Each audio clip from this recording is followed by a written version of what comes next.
नमस्ते, मैं गायत्री स्वागत करती हूँ आप सभी का यूनिक लाइफ में। चक्रास मेडिटेशन की बात चल रही है और अभी तक मूलाधार चक्र, स्वाधिष्ठान चक्र, मणिपुर चक्र, इन 3 चक्रों के बारे में हम लोग जानकारी ले चुके हैं। आज बात करते हैं सबका सेंसिटिव टॉपिक हार्ट चक्र, मतलब अनाहत चक्र की। अनाहत चक्र बॉडी का बहुत डेलिकेट सेंटर है जो ब्रेन के उन पार्ट से अटैच्ड है जो फन आर्ट्स या फिर क्रिएटिव साइंसेस से जुड़ा हुआ है। फॉर एग्जांपल अगर आपको समझाना चाहूँ तो पेंटिंग, पोएट्री, डांस या म्यूज़िक, ये जो सारे आर्टिस्टिक टॉपिक्स हैं ना, जिसमें हम लोग बोलते हैं कि क्या निकल के आया होगा इनके अंदर से, तो ये आता है अनाहत चक्र से। इस चक्र में इमोशंस स्ट्रॉन्ग होते हैं। अपने आप में ही ये चक्र कंपैशन सिखाता है, दया, करुणा सिखाता है। लेडीज़ के लिए अनाहत चक्र का मेडिटेशन आसान होता है और जेंट्स के लिए अजना चक्र का मेडिटेशन आसान होता है, ऐसा माना जाता है। हर चक्र लोटस फॉर्म में होता है, इसके ये भी लोटस फॉर्म में है, लेकिन इसके अंदर 2 ट्रायंगल्स बने हुए हैं। एक ऐसा वाला नीचे मुँह करके ट्रायंगल है और एक ट्रायंगल ऐसा ऊपर वाला है। तो इन 2 ट्रायंगल्स को शिव और शक्ति से जोड़ा जाता है। मतलब बेसिकली अगर देखा जाए तो एक ट्रायंगल रिप्रेजेंट करता है शिव को और एक ट्रायंगल रिप्रेजेंट करता है शक्ति को, मतलब माता पार्वती को।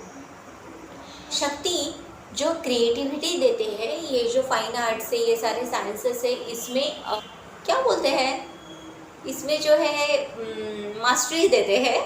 और शिव जो है वो कॉन्शियसनेस को बढ़ाते हैं। ये जो अंदर से कॉन्शियसनेस आती है वो हार्ट चक्र से आती है और वो परमात्मा से फिर कनेक्ट होता है। तो ये जो हायर कॉन्शियसनेस का काम है, ये इस चक्र के 2 ट्रायंगल में से एक ट्रायंगल करता है। रैंडमली आप किसी भी चक्र पे मेडिटेट नहीं कर सकते हैं, आपको 1 बाय 1 होकर के ही आना होता है।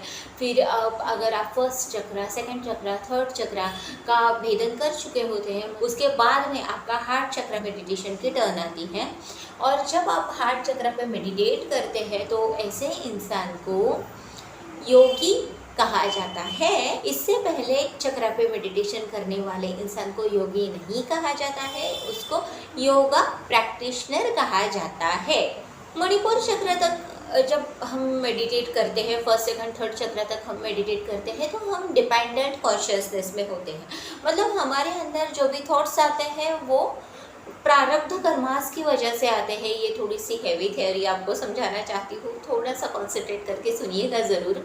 एक बार अगर कुंडलिनी शक्ति मणिपुर चक्र का भेदन करके अनाहत चक्र में पहुँच जाती है, तब आपके 2 टाइप के थॉट्स आते हैं। एक तो प्रारब्ध कर्म की वजह से आता है, लेकिन दूसरा थॉट आता है हमारा कॉन्शियसनेस ओपन हो जाता है उसकी वजह से। तो उस टाइम पे क्या होता है, जब हम कॉन्शियस हो जाते हैं तो हमें पता होता है कि ये कर्मास हम कैंसिल कर सकते हैं, ये कर्मास से हमें मुक्ति मिल सकती है जो हमारे प्रारब्ध कर्म है, लेकिन वो कैसे मिल सकती है ये नहीं पता होता है। हमारा एक दूसरा वे इंडिपेंडेंट थिंकिंग हमारा बढ़ जाता है। जो डिपेंडेंट थिंकिंग है वो तो होता ही है, लेकिन उसी के साथ साथ में हम इंडिपेंडेंटली कुछ सोचना शुरू कर देते हैं। तो ये बहुत बड़ी बात है अनाहत चक्र से रिगार्डिंग। ऐसा माना जाता है कि अनाहत चक्र पर ध्यान करने वाला जो योगी होता है वो जनरली एक आइडियल मैन बन जाता है। एक बार आप अनाहत चक्र को जब मेडिटेट करते हैं, फिर आपका कॉन्शियसनेस ओपन हो जाता है, फिर आपके हाथों से बहुत अच्छे काम होते हैं, नेक काम होते हैं जो भगवान को पसंद है, या फिर जो आइडियली काम होने चाहिए हमारे हाथ से वैसे वाले काम होते हैं। फिर आप थोड़े नॉर्मल से ज़्यादा वाइज हो जाते हैं, नॉर्मल से ज़्यादा समझदार हो जाते हैं। सबके लिए आपके अंदर एक करुणा होती है, सबके लिए जस्टिस आप कर सकते हैं।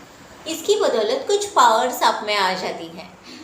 उनमें जो पावर्स होती है वो क्या होता है कि आपका स्पीच एकदम पावरफुल हो जाएगा। जो इंस्पायरिंग वाला स्पीच होता है ना, ऐसा वाला स्पीच आपका हो जाएगा। आपको खेचरी सिद्धि प्राप्त होती है, उसके बाद में आपको काया की सिद्धि भी प्राप्त होती है। काया सिद्धि का मतलब होता है कि you can enter in another's body. लेकिन खैर ये बहुत आगे की बातें हैं। ये तो बिल्कुल मतलब जो योगी होते हैं, जो स्पेशली इसी चक्र का ध्यान कर रहे हैं, उन सब के साथ में ये होता है। नॉर्मल पीपल के साथ ये नहीं होता है। आइए जाते हैं इस चक्र के बारे में थोड़ी सी इन्फॉर्मेशन। अगर ये चक्र संतुलित है तो क्या होगा, खुद से कनेक्शन बहुत अच्छा रहेगा, कॉन्फिडेंट फील करेंगे।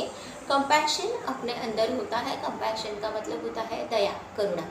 तो करुणा सबके लिए रहेगी, चाहे एनिमल हो, चाहे ह्यूमन हो, चाहे खुद के लिए हो, वो किसी के लिए हार्श हो ही नहीं सकता है इंसान। इसी के साथ साथ में जेन्युइन लव रहेगा, उनके अंदर भी रहेगा, वो दूसरों को जेन्युइन लव देते हैं और खुद भी जेन्युइन लव ही रिसीव करते हैं। बहुत प्यार उनके अंदर भरा हुआ होता है।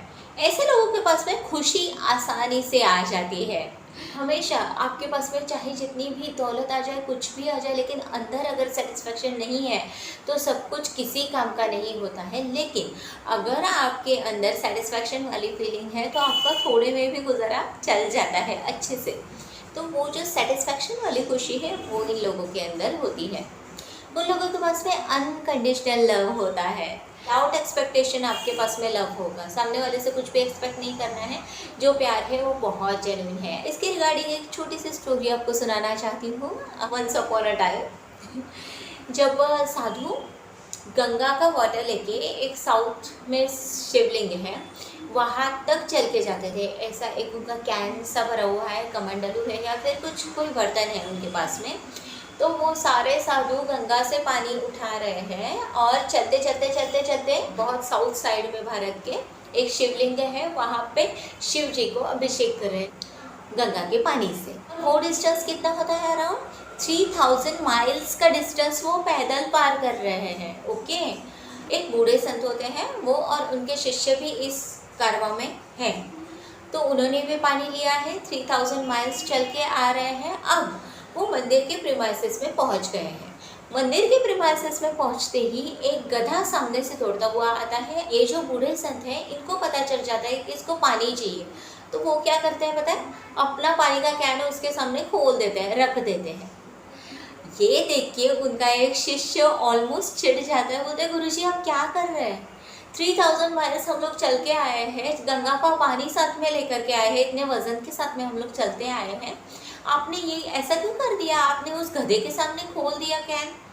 लेकिन वो फिर शांति से उस चीज़ का जवाब देते हैं, बोलते हैं कि शिव जी का तो अभिषेक होना ही है, आप लोग तो अपने पानी से शिव जी का अभिषेक कर रहे हो, लेकिन उस गधे को अभी पीने के लिए पानी चाहिए, और अगर मैं अपना कैन नहीं खोलता तो शिव जी भी मेरा जल स्वीकार नहीं करते। तो सोचिए कि कौन से लेवल की दया हो गई, कौन से लेवल का उनका कॉन्शियसनेस हो गया कि उस जीव को ज़रूरत है। तो उन्होंने ये भी नहीं सोचा कि मैंने इतनी मेहनत की है, मैंने शिव जी को रिझाने के लिए पानी लाया है।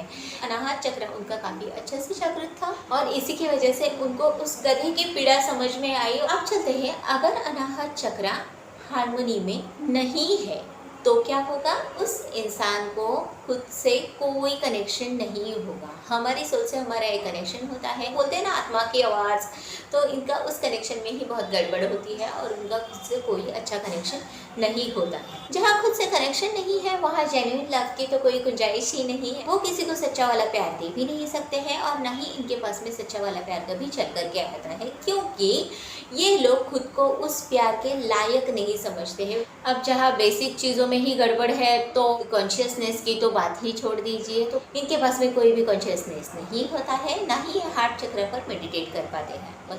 एक डिप्रेशन वाली फीलिंग होती है, हमेशा एक डिप्रेशन सा बना हुआ होता है। आइए जानते हैं हार्ट चक्र के बारे में कुछ और इन्फॉर्मेशन। हार्ट चक्र हमारी बॉडी का 4th चक्र है, तो इसीलिए इसको अनाहत चक्र, हार्ट चक्र या फिर 4th चक्र के नाम से भी जाना जाता है। इसका कलर होता है ग्रीन कलर, 12 पेटल्स होते हैं इसके अंदर। इसका एलिमेंट होता है एयर एलिमेंट, वायु तत्व। इसके भगवान होते हैं भगवान शिव, रुद्र। कुंडलिनी जब भेदन करती है तो 3 ग्रंथियों का भेदन करती है। पहली होती है ब्रह्म ग्रंथि, दूसरी होती है विष्णु ग्रंथि और तीसरी होती है रुद्र ग्रंथि। तो ब्रह्मा ग्रंथि जो होती है वो मूलाधार चक्र के पास में होती है। एक बार पहली नोट खुल जाती है तो अब दूसरी नोट की बारी आती है और दूसरी नोट होती है विष्णु ग्रंथि जो कि हार्ट चक्र के पास में होती है। इसकी पोजीशन कहाँ है? Exactly at the centre of chest. Spinal cord के इनर लाइनिंग में चेस्ट के सेंटर में अनाहत चक्र की पोजीशन होती है। तो जब भी आप अनाहत चक्र पर मेडिटेट कर रहे हैं या कॉन्सेंट्रेट कर रहे हैं तो उस टाइम उस जगह पे आपको फोकस करना होता है। हम चाहते हैं इसके अंडर ग्लैंड्स कौन से आती है, इसके अंडर आती है थाइमस ग्लैंड्स जो गले में होती है। आप चाहते हैं इसके लाइफ लेसन्स क्या क्या होते हैं। इसके लाइफ लेसन्स होते हैं कंपैशन मतलब करुणा, और दूसरा इसका लाइफ लेसन होता है कि stay in touch with self. आप चाहते हैं फिजिकल पार्ट्स कौन कौन से होते हैं इस चक्र के अंडर। इसके अंडर होता है हार्ट होता है, पेरिकार्डियम होता है, दोनों लंग्स होते हैं और शोल्डर्स होते हैं, आर्म्स होते हैं, डायफ्राम होता है, रिब्स होते हैं, ब्रेस्ट होते हैं और पूरी सर्कुलेटरी सिस्टम होती है। आप चाहते हैं इस चक्र के रिगार्डिंग होने वाले फिजिकल डिसऑर्डर्स के बारे में। हार्ट से रिलेटेड कोई भी प्रॉब्लम, हार्ट फेलियर हो गया, हार्ट अटैक हो गया, चेस्ट पेन हो गया, इसी के साथ साथ में अस्थमा होता है, एलर्जीज होती है, लंग से रिलेटेड कोई भी डिसऑर्डर हो सकती है, निमोनिया हो सकता है, लंग कैंसर तक हो सकता है, ब्रोंकियल अस्थमा या ब्रोंकियल न्यूमोनिया भी हो सकता है। इसी के साथ साथ में ब्रेस्ट कैंसर भी इसके अंडर आता है और हाई ब्लड प्रेशर। अब चाहते हैं इसके रिगार्डिंग मेंटल डिसऑर्डर्स क्या क्या हो सकती है। लव इनकी ज़िंदगी में एब्सेंट रहेगा, वो चाहे सेल्फ लव ले लीजिए या फिर किसी और से ले लीजिए, लेकिन प्यार नाम की जो चीज़ है ये इनकी ज़िंदगी से थोड़ा सा एब्सेंट रहेगी। इनके अंदर जो है ना नफरत भरी हुई है। देखिए इमोशंस तो ह्यूमन नेचर में होते ही है, जब आपके पास में कुछ एब्सेंट है तो कुछ दूसरा है जो ज़्यादा रहेगा। तो इनके पास में नफरत नाम की चीज़ थोड़ी सी ज़्यादा है, थोड़ा सा गुस्सा हमेशा अंदर भरा हुआ होता है और दुख वाली जो फीलिंग होती है वो होती है। एक लोनलीनेस, अकेलापन इन्हें हमेशा सताता है। ये इंसान सेल्फिश होता है, स्वार्थी होते हैं थोड़े से, कंपैशन की कमी होगी अंदर, फॉरगिवनेस, किसी को माफ़ नहीं कर सकते हैं बहुत जल्दी, ट्रस्ट इश्यूज होते हैं, किसी पे जल्दी से विश्वास नहीं करेंगे, इनके पास में किसी चीज़ के लिए कोई होप्स नहीं होते हैं। जनरली जो ह्यूमन इमोशंस है उसमें जो पॉजिटिव चीज़ें हम लोग देखते हैं ना, उसकी एग्जैक्टली अपोजिट मतलब सारे नेगेटिव चीज़ें इन लोगों में देखने को मिलेगी हमें। इस चक्र की एनर्जी ब्लॉक है तो क्या हो सकता है, कोई भी हार्ट डिसीज आप समझ सकते हैं। और एक दुख होता है, इनके पास में दुख वाला जो है, ग्रीफ वाला, वो जल्दी अट्रैक्ट होता है। अब चाहते हैं हार्ट चक्र के लिए वर्कआउट्स कौन कौन से कर सकते हैं हम लोग। जैसे हर चक्र के लिए मैं बोलती हूँ 7 डेज़ का वर्कआउट होगा, तो हार्ट चक्र के लिए भी आपको 7 डेज़ वर्कआउट करना है। उन 7 दिनों में आपको हरे रंग के कपड़े पहनने हैं, हरे रंग का फूड लेना है। हरे रंग के फूड में आप ज़्यादातर सैलड्स ले सकते हो, ग्रीन स्मूदी पी सकते हो, पालक ज़्यादा खा सकते हो, मटर वगैरह, अगर विंटर सीजन है तो आप मटर खा सकते हो। इसी के साथ साथ में सादा खाना आपको खाना है, बिल्कुल भी इस टाइम पे आपको हेवी खाना खाना नहीं है। वैसे देखा जाए तो आप किसी भी साधना में है या फिर किसी भी मेडिटेशन और प्रैक्टिस में है तो आपको जनरली सादा खाना खाना चाहिए, लेकिन हार्ट चक्र के टाइम पे ये ज़्यादा लागू होता है। आप जितना हो सके सैलड्स अपने खाने में ज़्यादा रखिए। फ्रेंडशिप जो है वो थोड़े से पॉजिटिव पीपल के साथ में आपको कनेक्शन बनाना है। खुद के ऊपर बहुत सारा विश्वास रख के ही आपको इस हार्ट चक्र का मेडिटेशन करना होता है। तो अच्छे लोगों के साथ में रहिए। अच्छे लोग का मतलब है जो लोग अपने एफर्ट्स पे विश्वास रखते हैं, ऐसे लोगों के टच में आपको रहना है। जो लोग बोलेंगे हाँ नसीब का जो होगा वो तो मिल ही जाएगा, ऐसे लोगों से आपको जितना हो सके दूर रहना है। इन दिनों आपको ओम शांति ये जो मंत्र होता है इसका चैंटिंग करना है। ये चैंटिंग आप जितना ज़्यादा करेंगे वो आपके अनाहत चक्र को हेल्दी करने में हेल्पफुल रहेगा। इसी के साथ साथ में आपको फॉरगिवनेस रखना है कि आपको गुस्सा नहीं करना है, किसी के ऊपर आपको गुस्सा नहीं आना चाहिए, ऐसा ही आपको रखना है। तो आप जितना जल्दी हो सके किसी को माफ़ कर दीजिए।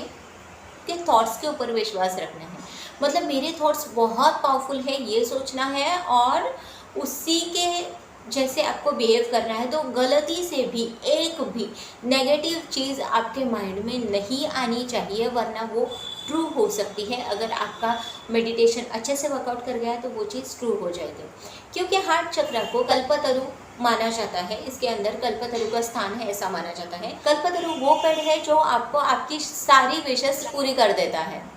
तो हार्ट चक्र itself is a wish fulfilment चक्र। तो मटेरियल वर्ल्ड की सारी चीज़ें इसी के अंदर जन्म लेती है और इसी से पूरी भी होती है। तो इसकी वजह से आपको थोड़ा सा कॉन्शियस रहना है कि आपके अंदर कोई भी नेगेटिव थॉट एंटर ना कर पाए। इसके रिगार्डिंग एक छोटी सी स्टोरी आपको फिर से सुनाऊंगी। हाँ, स्टोरी सुनने का ही दिन है आपका। तो एक बार क्या होता है, एक इंसान जंगल से जा रहा होता है, बिल्कुल कॉमन मैन होता है, उसको कुछ ज़्यादा पता नहीं है किसी चीज़ के बारे में। तो वो ना तपती धूप में चल रहा होता है। चलते चलते चलते चलते वो बीच जंगल में थक जाता है और एक पेड़ के नीचे बैठ जाता है। अब वो पेड़ के नीचे बैठा है, अच्छी छाँव आ रही है उस पेड़ की। तो वो छाँव में बैठकर सोचता है, यार बहुत देर से मैं धूप में चल रहा हूँ, मुझे पानी मिल जाए तो बहुत अच्छा होगा। जैसे ही उसके मन में ये थॉट आता है तो उसके पीछे की साइड रनिंग वाटर की आवाज़ होती है ना, झरने का पानी जैसे बहता है तब आवाज़ आती है, ऐसी आवाज़ आती है। तो वो जाकर के पानी पी लेता है। अब उसको पानी मिल गया और शांति मिल गई। तो अब उसे एहसास होता है कि उसको भूख लग रही है। तो फिर वो सोचता है कि यार थोड़ा सा खाना मिल जाता तो अच्छा होता।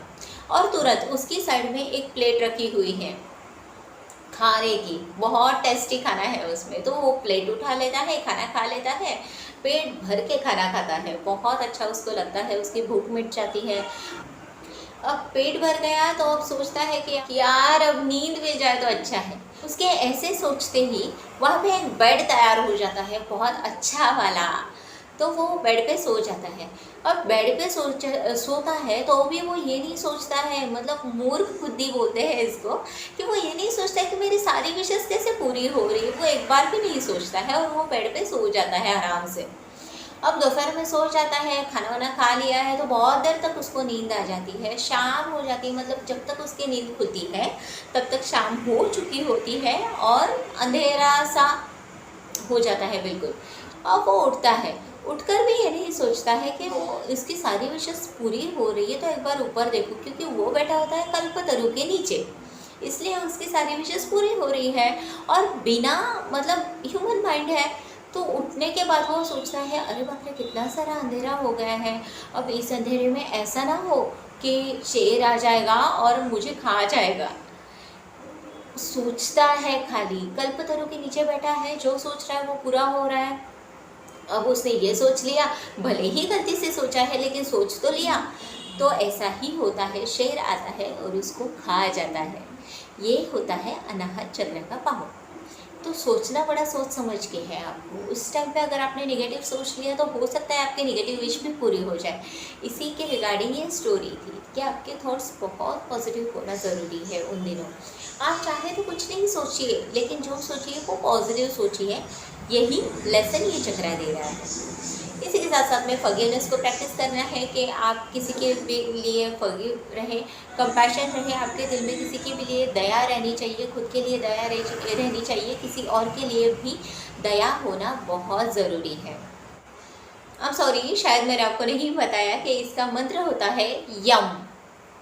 This was all about heart chakra या फिर अनाहत चक्रा। आशा करती हूँ आज की वीडियो आपको पसंद आई होगी। पसंद आई है तो उसे लाइक ज़रूर कीजिएगा, शेयर कीजिए अपने दोस्तों के साथ, सब्सक्राइब कीजिए मेरे चैनल को, also press the bell icon. And 5 minute का यह मंत्र का मेडिटेशन दे रही हूँ, उसे सुनिएगा ज़रूर। एंड मीट यू आपसे नेक्स्ट वीडियो में। तब तक के लिए be happy, keep smiling, take care and bye. ओम यम ओम यम ओम यम ओम यम ओम यम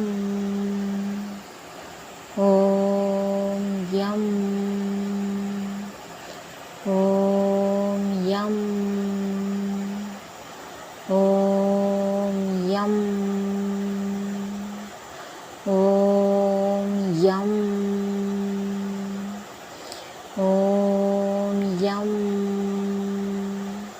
ओम यम ओम यम ओम यम ओम यम ओम यम ओम यम